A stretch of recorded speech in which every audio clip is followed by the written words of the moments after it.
Salut YouTube. Alors cette fois-ci, on va s'occuper d'un démon.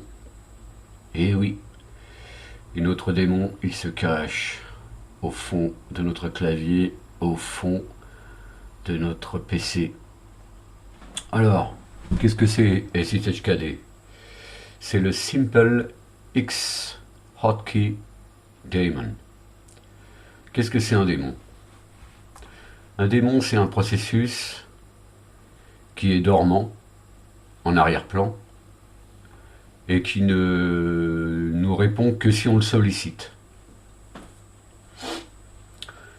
Donc en fait, il n'est pas tout le temps actif, il est actif que, voilà, une fois qu'on le chatouille un peu, hop, il se réveille. Alors, SSHKD, là je le fais fonctionner avec BSPWM. BSPWM, c'est un window manager, et SSHKD, c'est le même développeur qui l'a développé. C'est le même développeur qui a fait les deux programmes. On peut faire fonctionner SSHKD avec d'autres window managers. Ça fonctionne sous i3, par exemple. Mais il y a des choses qui sont un petit peu plus délicates. Par contre, il faut faire attention que i3 et SSHKD n'aient pas des raccourcis clavier en commun, c'est-à-dire en doublon. Sinon, il va y avoir carambolage. Donc en fait, si on veut utiliser sous i3 et SSHKD, par exemple, on peut n'utiliser que les raccourcis qui lancent nos applications les plus courantes, ou les raccourcis clavier pour monter et descendre le volume, par exemple, des choses comme ça. Donc c'est ce que j'ai fait en fait. J'ai créé deux fichiers de conf. Donc un fichier que j'utilise pour les deux window managers, parce que j'utilise i3 et BSPWM, ou inversement, puisque j'utilise plus BSPWM. Donc dans ce fichier, je mets les raccourcis clavier communs aux deux gestionnaires de fenêtres. Et là, donc pour i3, j'utilise celui-ci, plus les raccourcis de gestion de fenêtres de i3 qui sont dans la propre config d'i3. Ça fait beaucoup de 3. Et pour BSPWM, ce fichier commun aux deux pour les applications, plus un fichier qui concerne les fenêtres. Gestion des fenêtres, gestion des bureaux et des moniteurs. Qui est beaucoup plus fourni. On peut le voir ici. Alors il se présente comment la configuration. Alors, pour BSPWM, qu'est-ce qui se passe? Bon, si j'interroge Pacman pour SSHKD, pardon. Donc je vais interroger SSHKD.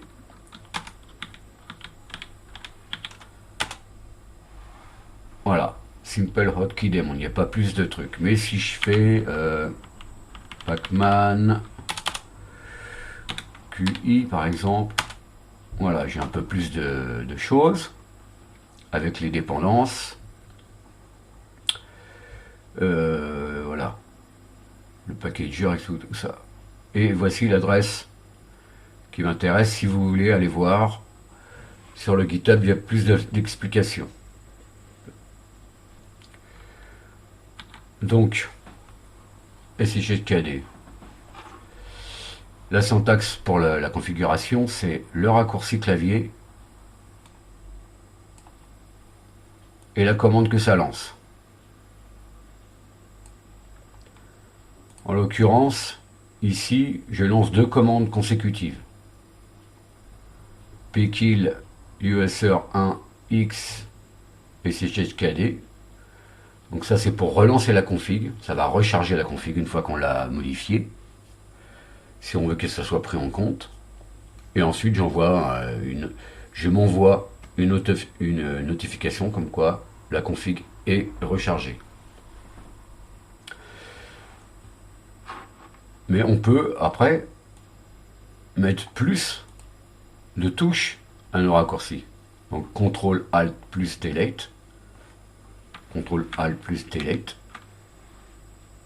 Ça lance un petit script pour recharger mon gestionnaire de fenêtres, verrouiller l'écran, sortir de la session, rebooter, shutdown. D'accord? Donc si je fais lock, là on croit qu'il ne s'est rien passé, mais j'ai plus ma souris, j'ai plus rien là. En fait, mon lock screen, j'ai fait un truc, ça fait un screenshot de mon desktop. Si je veux déverrouiller, je rentre mon mot de passe. Et voilà, à nouveau actif. Alors, on peut aussi cumuler, comme ici par exemple, je peux cumuler des commandes et des raccourcis. Alors, comment ça se passe? On met un premier modifieur, on ajoute, mettons ici c'est la touche entrée, return, donc alt plus return, ça va me donner ma première commande ici, alt plus shift plus return, ça va me donner ma deuxième commande ici. Je pourrais faire deux raccourcis, mais avec une seule ligne, en fait, je peux créer deux raccourcis. C'est le cas aussi, par exemple, pour celui-ci. Mais pour celui-ci, en fait, je fais Alt-T, je lâche mon clavier, et ensuite, je tape une de ces lettres. Avec R, ça va me lancer cette commande. Avec S, ça va me lancer celle-ci. Elles sont pas consécutives. C'est soit l'un, soit l'autre. Soit l'une, soit l'autre, pardon. Donc, le chain, c'est quoi? Ici, par exemple, vous voyez dans la barre, j'ai un témoin qui me dit que je ne suis pas en chaîne, que la chaîne est brisée et c'est vert. Si je rentre dans une chain, donc Alt plus T, là, il attend. Ça va redevenir vert, voilà. Au bout de quelques secondes, on sort de la chain. Tant si j'ai pas, en fait, le démon, il attend que je lui rentre une autre lettre. On verra tout à l'heure comment on définit les chains, mais bon, avec le script de démarrage, on va dire.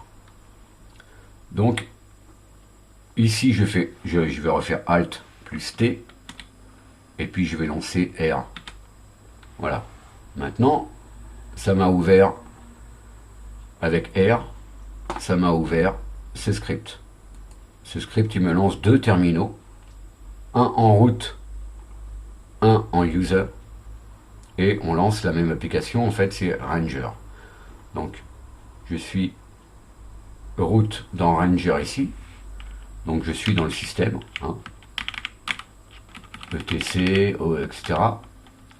Et en bas, et ben, je suis dans mon home, dans mon dossier personnel, et puis voilà, je peux voir mes fichiers, les modifier, etc., les renommer. C'est un gestionnaire de fichiers en terminal. Donc je reviens ici, dans ma config. Donc pareil, une chaîne ici. J'ai fait une chaîne avec Alt plus U. La syntaxe c'est point virgule. Et ensuite, en accolade, les différentes lettres qui suivent. Donc là, il y en a toute une série. Qu'est-ce que c'est que toute cette série?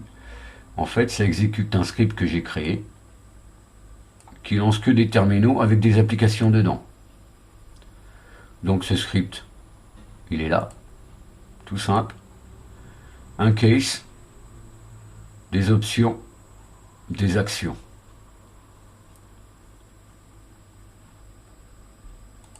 Donc ici, avec C, je lance CMOS. etc. Je reviens ici, CMOS, MPV menu, MUT, HTOP, JNetTop, Pulse Mixer, etc. Donc toutes ces lettres correspondent à mes options dans mon script. Donc ça me permet en fait de faire une économie de raccourci clavier. Donc là je mets en chaîne plusieurs caractères. Et j'ai un témoin qui vient me dire bah, tu es dans une chaîne. Mais aussi, on peut rentrer aussi dans une chaîne infinie. Par exemple, je retourne sur mon terminal, et si je veux le redimensionner, ben j'ai défini un raccourci clavier, donc CTRL R. Donc en bas, ça me dit CTRL R. Et ici, ben, je peux redimensionner.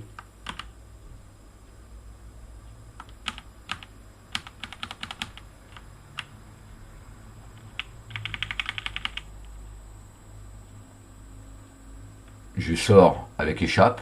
Là, on voit toujours que je suis en chaîne. La chaîne est fermée et c'est rouge. Je sors de la chaîne. Et je peux plus redimensionner mon terminal que par une action de la souris sur le coin ou sur le bord en maintenant le modifieur principal. Donc voilà, ça c'est une chaîne infinie. C'est-à-dire que le démon, il attend et on a la main autant qu'on veut. Mais quelquefois, on oublie qu'on est dans une chaîne. Donc c'est pour ça que j'ai créé cette barre qui me dit que je suis dans une chaîne, mon raccourci clavier et la commande que ça lance. Je vais montrer tout à l'heure comment j'ai fait fonctionner tout ça. Donc voilà, deux types de chaînes. Une chaîne qui a un temps déterminé avec un point virgule. Donc le temps déterminé, on le lance au démarrage. Donc on lance la commande SSHKD-T pour timeout et on lui met un chiffre. Là j'ai mis 5 secondes. Donc ça me laisse 5 secondes pour taper l'autre caractère. Si je fais tout à l'heure Alt plus T, je rentre dans la chaîne. Je l'ai montré tout à l'heure. Si je ne tape rien, je sors de la chaîne. Voilà. Alors. Donc ici j'ai créé des sections. Pour que ça soit plus lisible. Et je peux rentrer aussi. Voilà, je rentre les noms des touches du clavier. Et là aussi, je fais l'économie de certaines d'écriture, avec les accolades ici et la virgule qui sépare les expressions. Lower ou raise, volume, c'est ça. Down, c'est avec lower. Up, c'est avec raise. Je monte le volume. Je descends le volume. Voilà. Et ça, c'est un truc pour contrôler le player. Ou les players. Parce que ce script contrôle plusieurs players. MPD, MPV. Et puis Simus. Alors, je viens maintenant expliquer comment ça marche ici. J'ai créé un script de démarrage. Parce qu'on pourrait très bien lancer au début de notre session dans un script ou dans notre Window Manager, SSHKD avec un et puis voilà, c'est tout. Mais j'aurai pas toutes les options que je veux. Donc je vais démarrer en haut du script. Donc au départ, dans mon environnement, je déclare où se trouve le FIFO que je vais utiliser. Donc le fichier FIFO, c'est un fichier spécial. C'est-à-dire, si je lui mets cette option à SSHKD, il va aller écrire des événements dans le FIFO. Et moi, je vais aller les récupérer. J'ai la possibilité de les récupérer. Donc, au départ, quand je lance le script, on vérifie que SSHKD n'est pas en train d'être exécuté, n'est pas présent, ou qu'il est présent, justement. Avec N, c'est pour un retour de chaîne de caractères. Donc, au départ, la première fois que je le lance, bah ça va pas s'exécuter puisque ça, c'est faux. D'accord? Ça non plus. Et on vient directement là. Mais si mon script tourne déjà, si SSHKD tourne déjà, si je veux le relancer, bah il faut d'abord que je le kill. Donc là, je le kill avec -9, on va dire pour le terminer proprement. C'est pas un kill, c'est un kill terminé. Donc, je définis ici un certain nombre d'expressions, donc SSHKD, et puis un script que j'ai préparé pour pouvoir récupérer les données qu'il y a dans le FIFO, et qui m'annonce ici la chaîne, le raccourci et la commande qui correspond. Donc, d'abord, il faut que je kill ces deux processus. S'il tourne, alors, avec une commande de substitution, je récupère le PID et je le kill. Une fois que c'est fait, on vérifie qu'ils ont bien été killés. C'est-à-dire qu'on attend, tant que c'est vrai, on ne sort pas de la loupe ici, on ne sort pas de la boucle. Une fois que c'est terminé, et ça va très vite, on vérifie que notre FIFO existe. Si c'est le cas, on le supprime. Ensuite, on recrée un nouveau FIFO, parce que on le supprime. Pourquoi on le supprime? Parce que dedans, il reste des informations, des anciennes informations. Mais on veut qu'il soit vierge, en fait. Donc, on le recrée. Et puis, ensuite, d'autres conditions arrivent. Si on est sous BSPWM, donc j'ai dit, on l'exécute avec un timeout de 5 secondes. On lui dit où se trouve son FIFO et où se trouvent les configs qu'on veut exécuter. Donc pour BSPWM, j'ai créé deux fichiers. Un pour les commandes, pour lancer les applications, etc. Et un deuxième qui concerne toute la gestion des fenêtres, des bureaux, des moniteurs. Voilà, c'est ce que j'ai dit au début. Ensuite, on lance le script qui va surveiller ce qu'il y a dans le FIFO et qui va nous renvoyer les informations. Et ensuite, la barre ira chercher les informations. Parce que la barre ne peut pas elle-même aller chercher dans le FIFO. Donc, les infos, on va les renvoyer vers les fichiers texte et la barre va pouvoir aller lire ces fichiers. Et pour i3, la même chose, sauf que j'utilise que la configuration des applications. Tout ce qui est gestion des fenêtres de i3, je le fais dans la config i3/config. Voilà. Donc ça, c'est le script de démarrage. Ça se complexifie parce que j'utilise des options, parce que j'utilise deux window managers qui vont gérer qui vont utiliser SSHKD d'une manière différente. i3 est un petit peu capricieux au niveau du FIFO.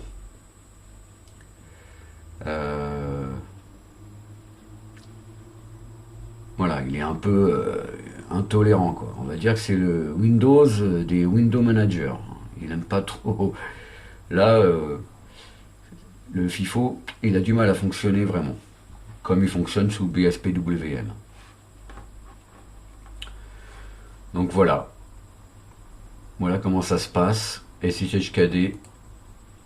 Alors, le script qui va aller aller à la pêche des informations qu'il y a dans le FIFO. Donc il est là, je l'ai créé. Donc je définis des variables vers des fichiers texte pour récupérer le nom des commandes et pour récupérer les hotkeys. Voilà. Donc on rentre dans une loop while qui va aller lire les lignes qu'il y a dans le FIFO. Et si dans ces lignes il y a ces expressions,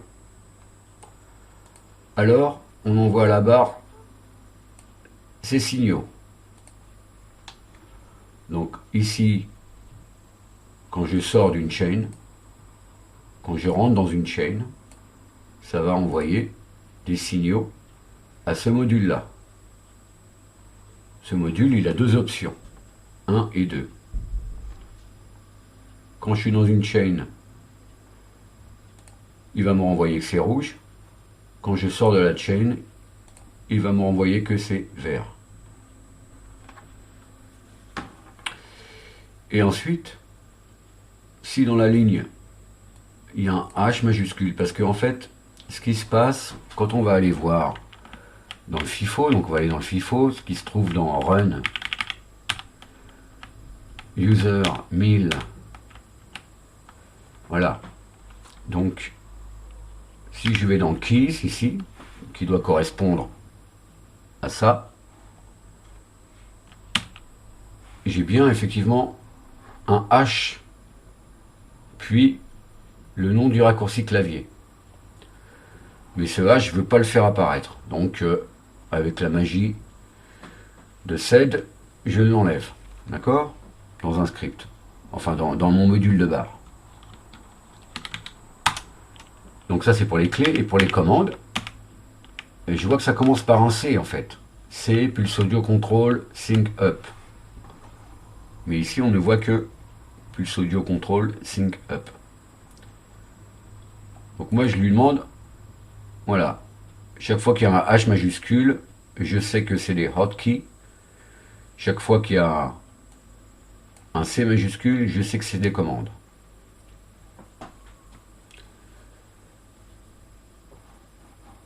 Et à chaque fois qu'il y a un E majuscule, et que derrière il y a ça, c'est pour me dire que on sort de la chaîne. Donc end chain, et B c'est pour begin chain. Donc je sors d'ici. Voilà, donc mon script il me dit, voilà, ces fichiers ils se trouvent dans xdg runtime dir, c'est-à-dire run user 1000. Et dans ce dossier, il y a plein de choses. On voit qu'il y a le PCMan socket, le BSPWM socket et le SHKD FIFO.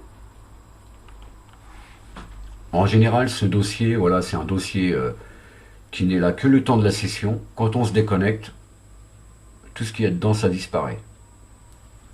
C'est un fichier temporaire, mais qui nous appartient, on va dire, puisqu'on est dans notre espace. C'est un espace à nous dans le système. Run user 1000. 1000, c'est le groupe. Voilà.